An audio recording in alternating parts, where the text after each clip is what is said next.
இன்று நாம் எப்படி இந்த உலகத்திலே வாழ்ந்து கொண்டிருக்கிறோமோ, அல்லாஹ்வுடைய அருளால் அவனுடைய அருட்கொடைகளை புரிந்தவர்களாக இந்த உலகத்திலே வாழ்ந்து கொண்டிருக்கிற நாங்கள் இன்னும் ஒரு வாழ்க்கைக்காக தயார்படுத்தப்பட்டிருக்கின்றோம் நாங்கள்.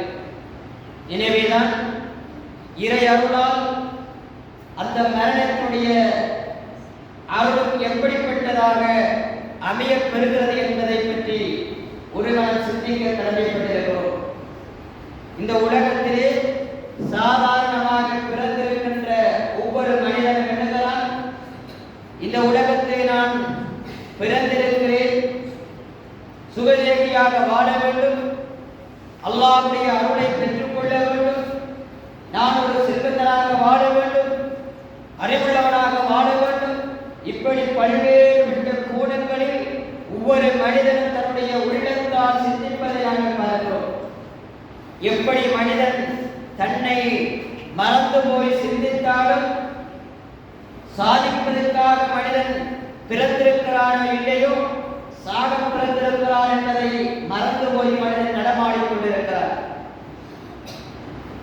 என்றோ ஒரு நாள் இந்த மரணம் என்னை பீடித்துக் கொள்கிற பொழுது, என்னுடைய வாழ்வு இந்த உலகத்தை விட்டு பிரியாவிடை கொடுக்க போகிறது என்பதை ஏற்கனவே எமக்கு சொல்லித் தரப்பட்டிருந்தால், அல்லது எமக்கு அவை எந்த நிகழ்ச்சி நிகழும் என்று தெரியப்படுத்தியிருந்தால், எந்த அளவுக்கு என்னுடைய வாழ்க்கை வேகமாகவும் அருளாகவும் அருட்கொடைகளை பெற்றுக்கொள்ள வேண்டும், அல்லாஹ்வின் அருளை பெற வேண்டும் என்ற நோக்கில் நடமாடிக்கொண்டிருப்போம். ஆனால் அவை அல்லாஹ் தஆலா மறைக்கப்பட்ட ஒன்றாக எம்மிடத்திலே உயிரை தந்திருக்கிறார். அல்லாஹ் தஆலா சூரத்துல் முல்கிலே 2வது வசனத்திலே சொல்கிறான், அல்லதி ஹலகல் மௌத் வல் ஹயாத லியப்லுவக்கும் அய்யுக்கும் அஹ்ஸனு அமலா. அந்த அல்லாஹ் தஆலா எத்தகையவர் என்றால், இந்த உலகத்திலே நாங்கள் பிறக்க இருக்கிறோம் என்ற செய்தி எங்களுக்கு ஊற்றப்படுகின்ற பொழுது மலாயிக்காமார்களால் ஹலகல் மௌத், எப்பொழுது நாம் இந்த உலகத்தை விட்டு மரணிப்போம் என்ற செய்திதான் முதலாவது எழுதப்படுகிறது. வல் ஹயாத், பிறகுதான் என்னுடைய வாழ்க்கையுடைய வடிவங்கள் எல்லாம் சேகரிக்கப்படுகிறது. எதற்காக தெரியுமா? எங்களுடைய மரணமும் வாழ்வின் ஒரு கட்டம் எங்களுக்கு தரப்பட்டிருக்கிறார்கள். வல் ஹயாத் லியப்லுவக்கும் அய்யுக்கும் அஹ்ஸனு அமலா. உலகிலே பிறந்திருக்கிற அத்தனை ஜீவனாம்சமும் மனித பிறவிகளாக இருக்கின்ற அத்தனை பேர்களும் ஏதோ ஒரு வகையில் இறைவனை கட்டுப்பாடு உள்ளவர்களாக தங்களை செறிப்படுத்திக் கொள்கிறார்கள். அவ்வாறு செப்பனிடுகின்ற உள்ளங்களிலேயே சிறந்த உள்ளங்கள் யார் என்பதை சோதிப்பதற்காக என்னுடைய தூதருடைய வழிமுறைகளை, அல்லாஹ்வுடைய திருக்குர்ஆனின் வழிமுறைகளை அழகாக பின்பற்றி யார் நல்லவர்கள் செய்கிறார்களோ, இதனை சோதிப்பதற்காக விடுக்கப்பட்டிருக்கின்ற ஒரு களம்தான் இந்த மரணமும் வாழ்வும் என்பதை அல்லாஹ் அழகாக தெளிவுபடுத்துகிறார். இப்படியான இந்த வாழ்வு ஒரு நாள் எங்களை மரணம் துரத்தி கொண்டிருக்கிறது. அல்லாஹ் தஆலா எப்படி தன்னுடைய திருமறையிலே சொல்கிறார் என்றால், 62வது அத்தியாயம் 8வது வசனத்திலே சொல்கிறான், குல் இன்னல் மௌத்தல்லதி தஃபிரூன மின்ஹு ஃபஇன்னஹு முலாகீக்கும் என்று அல்லாஹ் தஆலா சொல்கிறார். நபியே, நீங்கள் சொல்லுங்கள், இன்னல் மௌத்தல்லதி தஃபிரூன, எதற்கு நீங்கள் அஞ்சி விரண்டோடுகிறீர்களோ அந்த மரணம் ஃபஇன்னஹு முலாகீக்கும், உங்களை சங்கமித்துக் கொள்ளும். நீங்கள் எதற்கு அஞ்சி விரண்டோடுகிறீர்களோ அந்த மரணம் உங்களை சந்தித்துக் கொள்ளும். நாங்க பார்த்தோம், இந்த உலகத்துல முஸ்லிமாக பிறந்த நாம் மரணத்துக்கு அச்சம் கிடையாது. அதனால் தான் இஸ்லாமியர்களுக்கு எதிரான எத்தனை குரல்களும் எத்தனை குண்டுமலைகள் பொழியப்பட்டாலும்,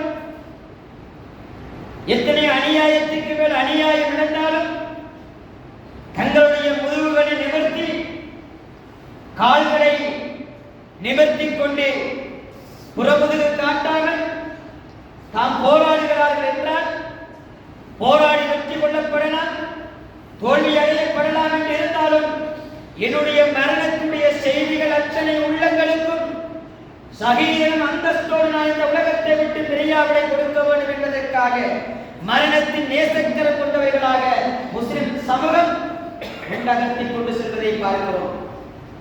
ஒரு ஈமானிய உணர்வுள்ள ஒரு மனிதனுக்கு ஏற்படும் என்னுடைய மரணம் இறைநேசனுக்கு வெறுக்கமுள்ளதாக மரணமாக இருக்கிறதா என்பதற்காக விடாப்பிடியாக தன்னை நகர்த்தி கொண்டு செல்வதை நாங்கள் பார்க்கிறோம். என்னுடைய மரணம்.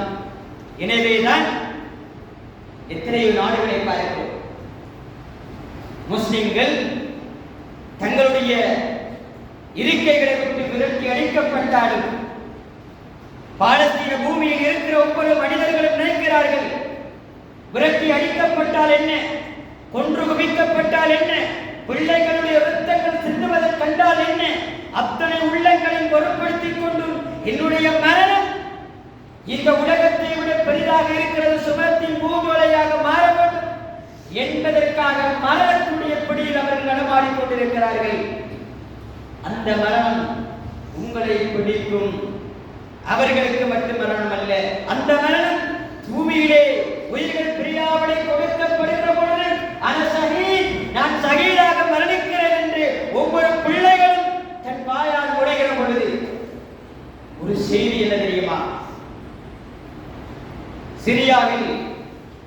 சிரியாவின் ஒரு பகுதியில் யுத்தம் நிகழ்த்தப்படுகிற பொழுது தனது வாலிப துணிவோர் எப்படி அந்த பிள்ளையின் பருவம் பாவம் செய்யாதவனாக, பூமியில் அட்டூழியம் செய்யாதவனாக இந்த பூமியில் நான் வாழ்ந்து மரணிக்கிற பொழுது என்னுடைய தாயும் என்னுடைய சமூகமும் என்னை சுமந்து செல்லுகிற பொழுது ஷஹீதுடைய அந்தஸ்தோடு சுமக்க வேண்டும் என்ற உணர்வோடு நடமாடுகின்ற அந்த வாலிப சிறுவன் பாவமற்று ஒன்றைமே செய்யக்கூடாது என்பதாக தன்னுடைய பாவத்தின் ஒரு படியிலே எழுதி வைத்திருக்கிறான்.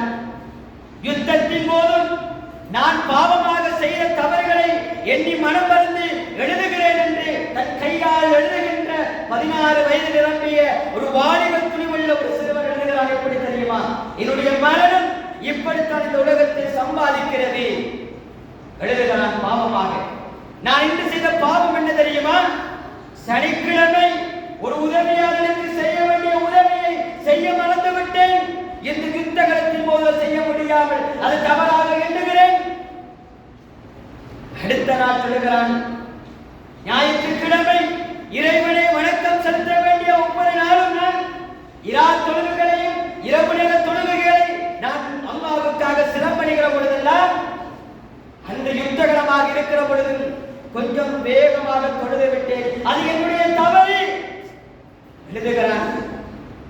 அடுத்த தவறாக சொல்லுகிறான், ஒரு மிஸ்கீனுக்கு நான் ஒவ்வொரு கணமும் ஏதோ ஒரு உதவியை செய்து கொண்டு வருகிறேன், இந்த யுத்தத்தின் போது என்னால் செய்து கொள்ள முடியவில்லை, அது என்னுடைய தவறு. அடுத்த நாள் எழுதுகிறான், அடுத்த நாள் நான் 1000 விடுத்தங்கள் அல்லாஹ்வை புகழ வேண்டிய என்னுடைய நாவும் 700 விடுத்தங்கள் மாத்திரமே என்னை நாவு தொழ வைத்தது. 700 விடுத்தங்கள் மாத்திரமே அல்லாஹ்வை புகழ்வதற்கு தஸ்பீகள் தஹ்மீதுகளை உச்சரிப்பதற்கு எனக்கு இடம் கொடுத்தது. இந்த 300 விடுத்தங்கள் செய்யவில்லை, அது என்னுடைய தவறு. உண்மையில் தவறு என்பதை புரிந்து கொள்ளுகிறீர்களா? அந்த வாலிபனுக்கு இருக்கின்ற மரணத்துடைய செய்தி இது தவறா? தொழுகையை சுன்னத்தான தொழுகையை விட்டதுக்கு தவறா? ஏழைகளுக்கு கொடுக்க வேண்டிய சந்தர்ப்பம் கிடைக்காமல் விட்டதை மனவருந்துகிறான் தவறு என்று. இந்த தவறுகள் எதற்காக தெரியுமா எழுதுகிறார்? மரணிக்கின்ற பொழுது இவையெல்லாம் நான் செய்திருக்க வேண்டும் என்று உணர்வோடு இருக்கிறான். இது அந்த குழந்தை உள்ளத்தில் அது தவறாக இருக்காது, தவறே கிடையாது. இப்படி அதை தவறு என்று உணர்கின்ற அந்த உள்ளம், அந்த பச்சில பாலகனுக்கு ஏற்கின்ற உணர்வும் என்னுடைய மரணத்துடைய நேசம் எப்படிப்பட்ட உணர்வாக இருக்கிறது, எங்களுடைய மரணத்துடைய பிடி எப்படி இருக்கிறது. அல்லாஹ் தஆலா சொல்றான், ஐனமா தகுனு யுத்ரிகுல் மௌத் வலவ் குன்தும் ஃபீ புரூஜின் முஸய்யதா. நீங்கள் மரணத்துக்காக வேண்டி, மரணம் உங்களை பிடித்துக் கொள்ளும் என்பதற்காக வேண்டி நீங்கள் கோட்டை கொத்தளங்களுக்கு இருக்கலாம். மரணத்துக்காக பெரும் கோட்டைகளை கட்டி அரண்மனைகளை கட்டியதற்கு இருந்து கொள்ளலாம். வலவ் குன்தும் ஃபீ புரூஜின் முஸய்யதா, நீ எந்த கோட்டை கொத்தளங்களுக்கு இருந்தாலும் உங்களை மரணம் பிடித்துக் கொள்ளும் என்று அல்லாஹ் தஆலா சொல்றார். இந்த மரணத்துக்காக அஞ்சி யாருமே ஒழித்துக் கொள்ள முடியாது. யாருமே ஒளிந்து கொள்ள முடியாது. அந்த மரணம் நெருங்குகிற பொழுது அந்த மரணம் அல்லாஹ் நெருங்குகின்ற, அல்லாஹ் விரும்பக்கூடிய நேசமுள்ள மரணமாக இருக்கிறதா என்பதை நாங்கள் புரிந்து கொள்ள வேண்டும். என்னுடைய மரணம் எப்படி என்னை சம்பாதிக்கிறது? விபச்சாரம் செய்கிற பொழுது நான் வலிக்கிறேனா, அல்லது இன்னும் ஒருவன் விரும்பாத இடத்திலே நான் வாழ்ந்து கொண்டிருக்கிறேனா, அல்லது புகைத்தலோடு என்னுடைய மரணம் சம்பாதிக்கிறதா, அல்லது களவெடுக்கிற பொழுது என்னுடைய மரணம் சம்பாதிக்கிறதா என்று நாங்கள் சிந்திக்கிற இது ஒரு பாவமான செயல் என்பதை அருமருந்தாக நாங்கள் விளங்கிக் கொண்டிருக்கிறோம். எனவே அன்பார்ந்தவர்களே, எங்களுடைய மரணம் எப்படி என்னை சங்கமிக்க இருக்கிறது? அல்லாஹ்வுடைய தூதர் ஸல்லல்லாஹு அலைஹி வஸல்லம் அவர்கள் கூறினார்கள், அனஸ் ரலியல்லாஹு அன்ஹு قال رسول الله صلى الله عليه وسلم من اقتراب الساعة يدخل موت الفجر. மரணம் எப்ப வரும் கேட்ட, மரணம் எப்ப நெருங்கி வந்து கேட்டார், மரணம் மறுமை எப்பொழுது நெருங்கி வந்து கேட்டார். اقتراب الساعة, மறுமையுடைய நெருக்கம் எப்படி இந்த உலகம் கண்டுகொள்ளும் என்று கேட்டார்கள். அல்லாஹ்வுடைய தூதர்கள் எதஹர மௌத்துல் ஃபுஜாத், நீங்கள் திடீர் மரணங்கள் வெளிக்காட்டப்படும். திடீர் மரணங்கள், இளவயது மரணங்கள், நீங்கள் அறியாத விதத்தில் மரண செய்திகள் எல்லாம் உங்களுடைய காதுகளுக்கு வரும். அலட்சியப்படுத்துகின்ற அளவுக்கு மரணத்துடைய செய்திகள் உங்களை அன்பிக்கமாக இருந்தால் மரணம் நெருங்கி மறுமை நெருங்கிவிட்டு புரிந்து கொள்ளுங்கள். அதுதான் உலகத்தில் நடக்கிறது. உலகத்தில் நடக்கிறது. இப்படியான ஒரு காலம் வராத வரையில் மறுமை ஏற்படாது. பாவங்கள் வழிந்தோங்கப்படும். பாவம் செய்வதற்கு சந்தர்ப்பத்தை தேட வேண்டியது கிடையாது, சந்தர்ப்பம் தேடி வரும். இப்படியான காலங்கள் வருகிற பொழுது உங்களை நீங்கள் பாதுகாத்துக் கொள்ளுங்கள். வீட்டுக்கு வருகிறவர்களால், உறவுகள் என்பவர்களால் உங்கள் வீடுகளுக்கு அசிங்கம் ஏற்படும். இப்படியான காலங்கள் வருகிற பொழுது அஜ்னபி மகரவிகளை பேணிக் கொள்ளுங்கள் என்று அல்லாஹ்வுடைய தூதர் ஸல்லல்லாஹு அலைஹி வஸல்லம் உன்னை பாதுகாத்துக் கொள். எனவே மரணம் வருவதற்கு முன்னதாக எங்களை நாங்கள் எப்படி பாதுகாத்துக் கொள்வது? வானவர்கள் எங்களை துரத்திக் கொண்டுதான் வருவார். வானவர்கள் மரணத்துடைய செய்தியாக எழுதப்படுகிற பொழுது, மரணம் நெருக்கத்தில் வருகிற பொழுது வானவர்கள் வந்து சொல்வார்கள், அனமல்லா யஹாபுல் மலூக், அரசர்களுக்கு நாங்கள் பயப்படுவது கிடையாது. அவன் அரசன், இவன் பெரிய பணக்காரன், செல்வந்தன் என்பதற்காக வேண்டி யாருடைய உயிரை கைப்பற்ற வருகிற பொழுது நாங்கள் பயப்பட மாட்டோம். வலா தன்னஹுமின் கசூர, அரண்மனைகளிலிருந்து யாரும் எங்களை தடுக்க முடியாது. நாங்கள் கோட்டை கொத்தளங்களில் இருக்கிறோம். நாங்கள் சில பேர் சொல்லுவோம், எப்படி நாங்கள் பாவம் செஞ்சிட்டோம், எங்களுக்கு உயர் அதிகாரி இருக்கிறார்கள், அவர்கள் பாதுகாத்துக் கொள்வார்கள், நீதி அரசர் இருப்பார், அவர் எனக்கு நீதி தருவார், அநீதியை விட்டு தருவார். அரண்மனைக்குள் இருக்கின்றவர்கள் தடுக்க முடியாது. இந்த உலகத்தில் அவர்கள் உங்களை பாதுகாக்க முடியும். இந்த உலகத்தில் நீங்கள் லஞ்சத்தை கொடுத்து உங்களை பாவங்களை சுமக்க முடியும். ஆனால் எனக்கு லஞ்சம் தர முடியாது. அப்பதான் நினைக்கிறாங்க சஹாபாத்த, இவ வந்திருக்கிறவர் யார் தெரியுமா? இவர் வானவர், அரசனுக்கு பயப்பட மாட்டேன், அரண்மனைகளுக்கு தடுக்க முடியாது, எனக்கு நன்மை கொடுத்து பாதுகாக்க முடியாது. உயிர் கலட்டப்படுகிற நேரத்தில் இப்படித்தான் மாணவர்கள் பேசுவார்கள். அப்ப நாங்க உயிரை கொடுக்க போறோம், உயிரை எடுக்கப்பட்டு சொல்லவே மாட்டாங்க. எந்த நேரத்தில் பறிக்கப்படும் சொல்ல முடியாது. இந்த நேரத்தில் உலகத்தில் கொஞ்சம் சறுக்கி விட்டு காசை கொடுத்தாவது தப்பித்துக் கொள்வோம் என்று நீங்க நினைக்க முடியும். எனக்கு நீங்கள் லஞ்சம் தர முடியாது. மரணத்துடைய செய்தி வந்துட்டா எனக்கு லஞ்சம் தர முடியாது. நோய்வாய்ப்பட்டிருக்கலாம், வைத்தியர் செல்ல முடியும், உயிர் கொடுக்க முடியுமா? போராடுவார்கள், போராடி விட்டு சொல்லுவார்கள், உங்களுடைய ரப்பிடம் நீங்கள் கேட்டுக்கொள்ளுங்கள், உங்களுடைய இறைச்சனத்தை நீங்கள் கேட்டுக்கொள்ளுங்க, உங்களுடைய உயிர் இவ்வளவுதான் எங்களால் பாதுகாக்க முடியும்.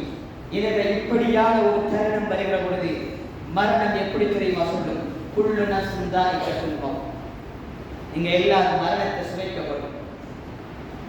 மரணத்தை நீங்க சுவைக்க வேண்டும்.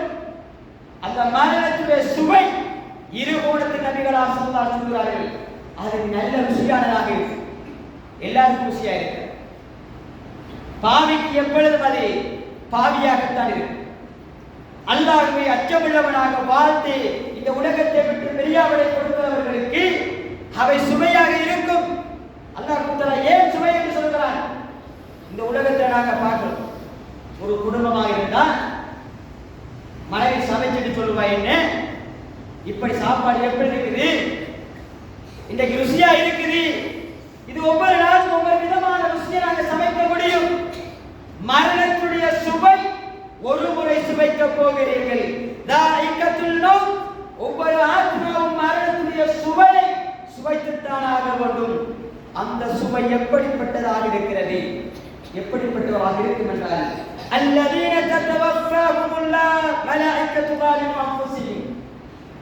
அல்லாஹ் தஆலா வானவர்கள் வருவார்கள். ரெண்டு வானவர்கள். ஒன்று, இவர் நல்லவராக இருந்தால் இவருடைய பட்டியல் நல்ல சொர்க்கத்தின் பட்டியலாக மாற வேண்டும்.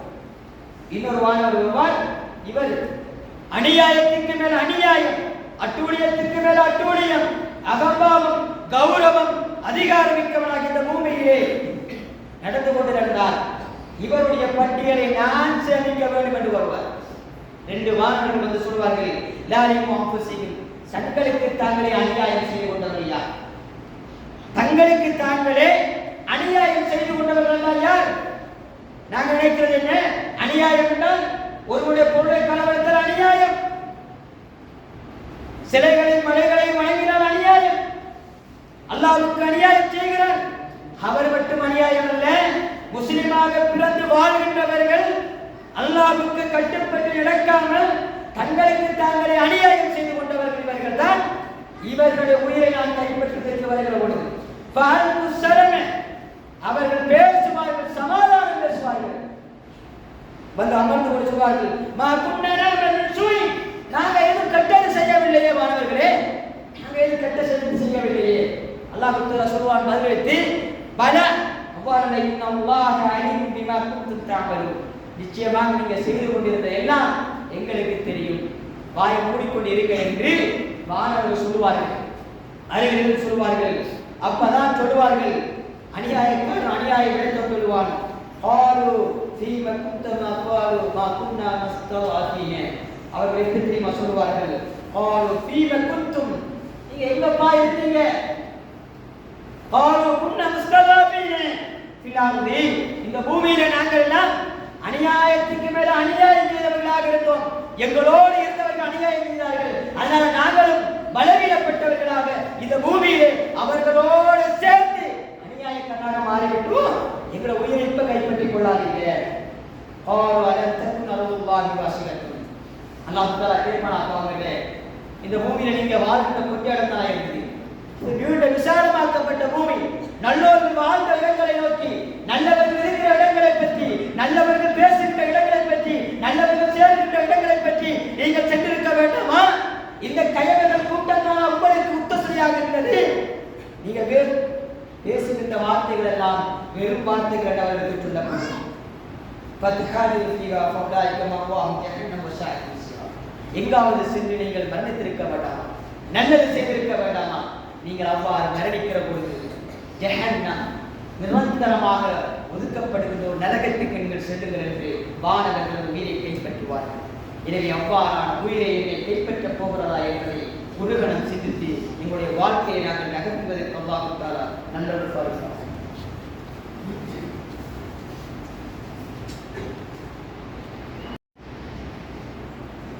அல்ஹம்துலில்லாஹ் வஸ்ஸலாத்து வஸ்ஸலாமு அலா ரசூலில்லாஹ்.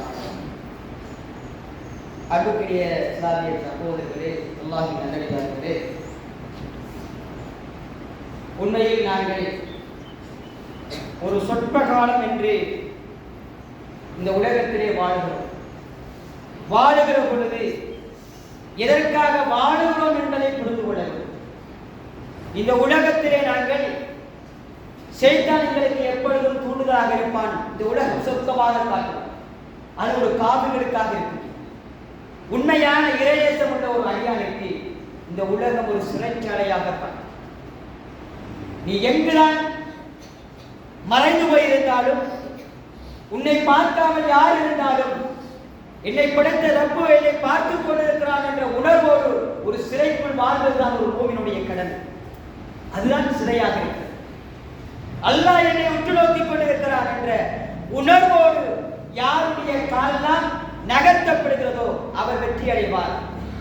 யாரெல்லாம் இந்த உலகம் தான் எனக்கு சொற்கொலகம் என்று தன்னுடைய மூச்சுக்களையும் தன்னுடைய நகர்வுகளை நகர்த்திக் கொள்கிறார்களோ அவர்களுக்கு இந்த உலகத்தோடு அவை முடிவு பெற்றுக் கொள்ளும். அவை மறு உலகிற்கு அவை சிறைச்சாலையாக இருக்கும். ஒரு மூமினுக்கு இந்த உலகம் சிறைச்சாலையாக இருக்கும், மறு உலக வாழ்க்கை சொற்கலோகமாக இருக்கும். ஒரு நிராகரிப்பாளனுக்கு அல்லாஹ்வை வணக்கம் செலுத்தாத ஒரு அடியானுக்கு இந்த உலகம் சுவனச்சோலையாக இருக்கும். அவன் மறு உலக வாழ்க்கை சிறைச்சாலையாக அதைவிட மோசமானதாக இருக்கும்.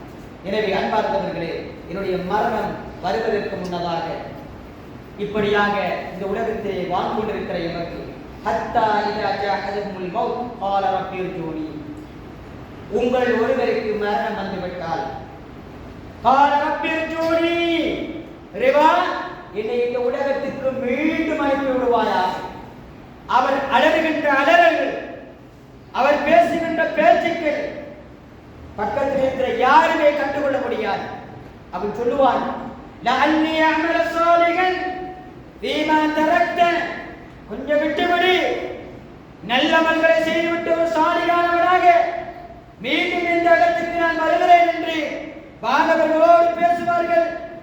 இன்னக கலிமத்து வகாயிலுவ, நீங்க இப்ப பேசுகின்ற வார்த்தைகள் எல்லாம் வெறும் வார்த்தை. திரைமறை வாழ்வுக்கு நீங்கள் தயாராகிக் கொள்ளுங்கள் என்று வானவர்கள் உயிரை கைப்பற்றுவதற்காக அமருவார்கள். இந்த திரைமறை வாழ்வுக்காக வேண்டித்தான் ஒவ்வொரு உள்ளங்களும் சகீரரும் அந்தஸ்தோடு மரணிக்க வேண்டும் என்பதற்காக சுபதாக்களாக மரணிக்கிறார்கள். இது ஒன்றுதான் இந்த உலகத்தில் எங்களுடைய ஒரு நரம்பு எங்களை இழுந்து விட்டால் ஒரு கணம் இந்த உலகத்தை பார்க்க முடியாது. அல்லாஹ் எனக்குரிய நேமத்தையும் அருட்கொடைகளையும் தந்திருக்கிறான் என்பதை புரிந்து கொண்டு ஒவ்வொரு குடும்பங்களும் கணவனும் மனைவியும் பிள்ளைகளும் உணர்வுகளாக நடைபெறுவார்களாக இருந்தால் அந்த உள்ள இல்லம் அழகான இறைவனை துதிக்கிற இல்லமாக மாறும். மரணம் எனக்கு இருக்கிறது, நாளை யாருக்கு இருக்கிறது என்று சொல்ல முடியாது. இந்த மரணம் என்னை பீடிப்பதற்கு முன்னதாக என்னை நான் எப்படி செப்பனிட்டு வைத்திருக்கிறேன், என்னை நான் எப்படி செப்பனிட்டு வைத்திருக்கிறேன். எல்லாருக்கும் மரணம் இருக்கிறது. இந்த மரணத்துடைய செய்தியை பற்றி சொல்கிற பொழுது ஃபலௌலா இதா பலஅத்தில் ஹுல்கூம், தொண்டை குழியை உயிர்கள் அடைகிற பொழுது வஅன்தும் ஹீனஇன் தன்துரூன், நீங்கள் அனைவரும் அவர்களை பார்த்துக் கொண்டிருப்பீர்கள். வனஹ்னு அக்ரபு இலைஹி மின்கும் வலாக்கின் லா துப்சிரூன், நீங்க உங்களுடைய சகோதரர் உங்களோடு இருக்கிற உறவுகள் ஒருவர் மரணிக்கும் தருவாயை அமர்த்தப்படுகிற பொழுது வஅன்தும் ஹீனஇன் தன்துரூன், நீங்கள் பார்த்துக் கொண்டிருப்பீர்கள்.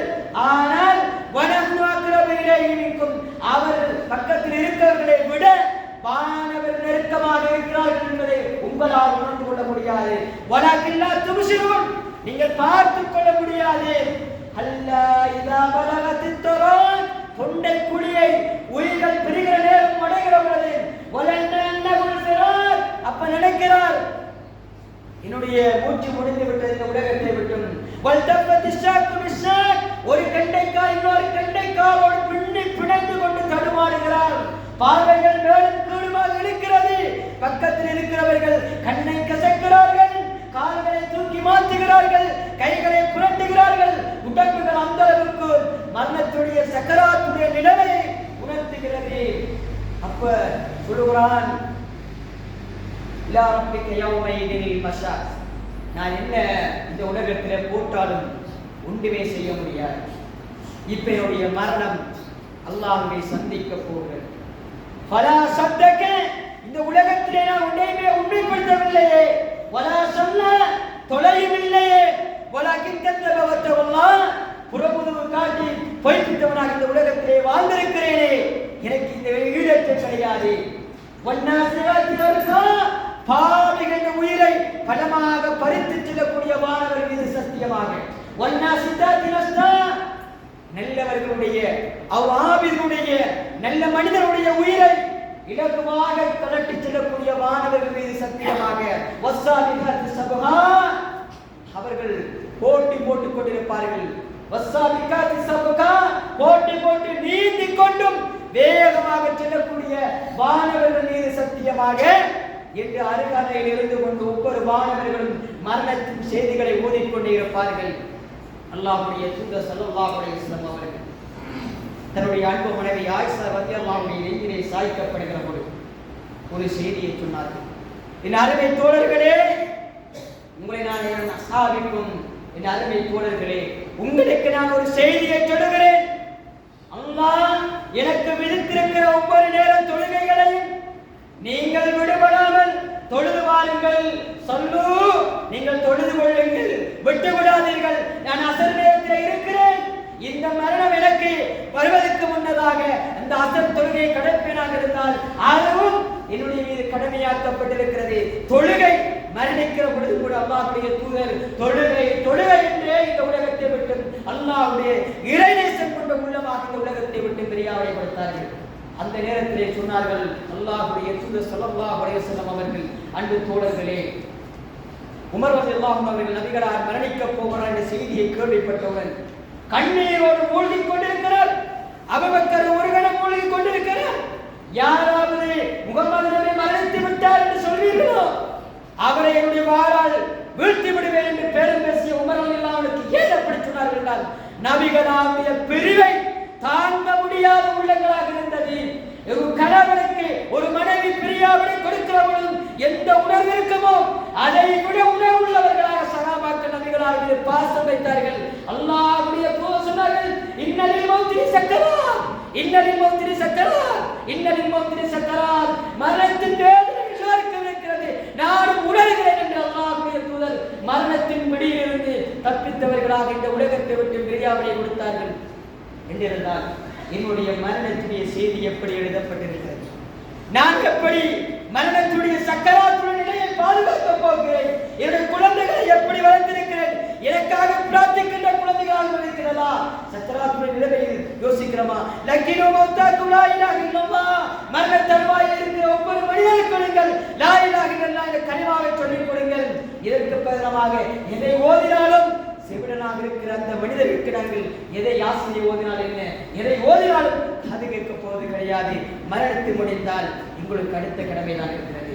மரணத்தின் மடியில் இருக்கிற ஒவ்வொரு ஆத்மாக்களுக்கும் நீங்கள் லக்கீரு மௌத்தாக்கும் லா இலாஹ இல்லல்லாஹ், மரண தருவாயில் இருக்கிற ஒவ்வொரு ஆத்மாக்களுக்கும் கலிமாவை சொல்லிக் கொடுங்கள். ஒவ்வொரு மனிதனும் சிறு மரணம் தான் எங்களுக்கு தூக்கம். அல்லாஹும்ம பிஸ்மிக அமூது வாஹியா. அல்லாஹ், உன்னுடைய நாமத்தை கொண்டு உன்னுடைய அருளை கொண்டு நான் இன்று மரணிக்கிறேன். வஅமூது வாஹியா, பிறகு உயிர் பெற்று தாய் என்று நாங்கள் கேட்டு மரணிக்கிறோமா இல்லையா? ஒவ்வொரு தூக்கமும் எனக்கு ஒரு சிறு மரணமாக இருக்கிறது என்பதை புரிந்து கொண்டு அல்ஹம்துலில்லாஹி அல்லதி அஹ்யானா பஅதமா அமாதனா வ இலைஹி நுஷூர். அல்லாஹ்வே, இந்த புகழ்ந்து இருக்கிறேன், மீண்டும் இந்த உயிரை தந்திருக்கிறாய் யா அல்லாஹ். பஅதமா அமாதனா உன்னுடைய நாங்கள் வீடு இருக்கிறோம், எனக்கு மீண்டும் உயிரை தந்திருக்கிறாயே. இந்த மரணத்தின் போது அந்த சிறு மரணம் பெருமரணமாக அடைந்தால் என்னுடைய மரணம் எப்படி இருக்கிறது என்பதை சிந்தித்துக் கொண்டு எங்களுடைய எண்ணங்கள் அல்லாஹ்வை குறிக்கிற இடங்களாக மாற்றிக்கொண்டு சுகதாக்களாக நாங்கள் மரணிப்பதற்கு அல்லாஹ் தஆலா எம் அனைவருக்கும் நல்லொரு பாலிப்பானாக. அப்போது கௌலி ஹாதா அஸ்தக்ஃபிருஹு இன்னஹு கஃபூருர் ரஹீம்.